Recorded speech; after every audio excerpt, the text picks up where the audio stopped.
ఏమైనా గుర్తుకు వస్తుందా అని అడుగుతా ఉన్నాడు మీ బిడ్డ. ఇలా ఇలా ఇలా ఇలా ఇలా ఇలా ఇలా ఇలా ఇలా ఇలా ఇలా. మరి 14 ఏళ్ళు ముఖ్యమంత్రిగా చేసిన తర్వాత ఏ పేదకు ఆయన చేసిన ఏ మంచి గుర్తుకు రావడం లేదు అనంటే, ఏ పేదకు ఆయన చేసిన ఏ స్కీము గుర్తుకు రావడం లేదు అనంటే ఆయనకు ఇక చెప్పుకునేదానికి ఏమీ లేదు.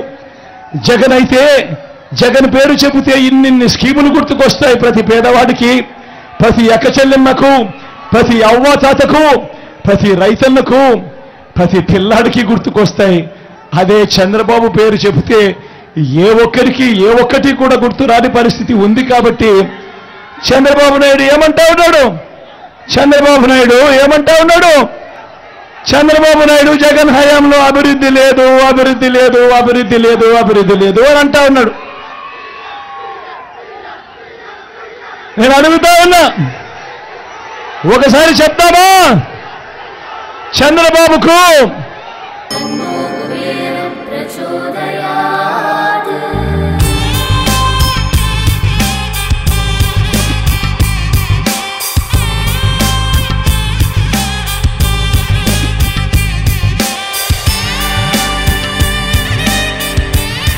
కుబేరలక్ష్మి కటాక్షంతో అందరి ఇంట్లో బంగారం, వజ్రం, వెండి నిండా. లలిత అక్షయ తృతీయ బంగారు నగలకు తరుగులో 1% తగ్గింపు, వజ్రాభరణాలు క్యారెట్కు 5,000 తగ్గింపు.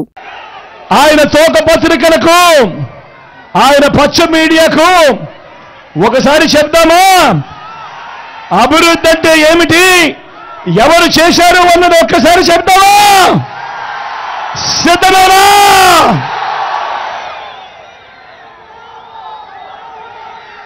రాష్ట్ర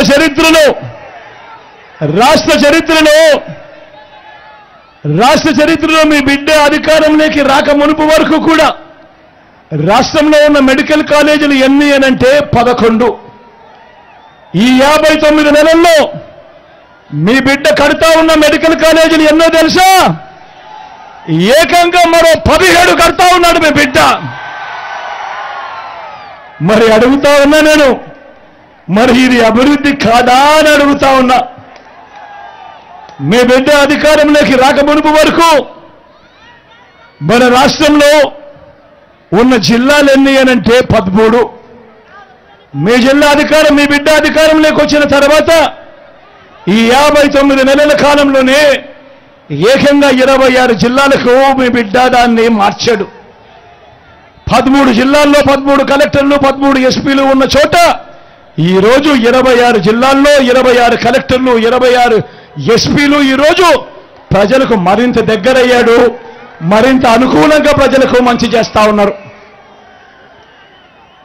మొట్టమొదటిసారిగా రాష్ట్రంలో ఇప్పుడు ఊహించిన విధంగా మొట్టమొదటిసారిగా 3 రాజధానుల దిశగా అడుగులు వేసింది కేవలం ఈ 59 నెలల కాలంలో మీ బిడ్డకు మాత్రమే ఆ ధైర్యం ఉంది అని చెప్పి కూడా చెప్పడానికి గర్వపడతా ఉన్నాడు.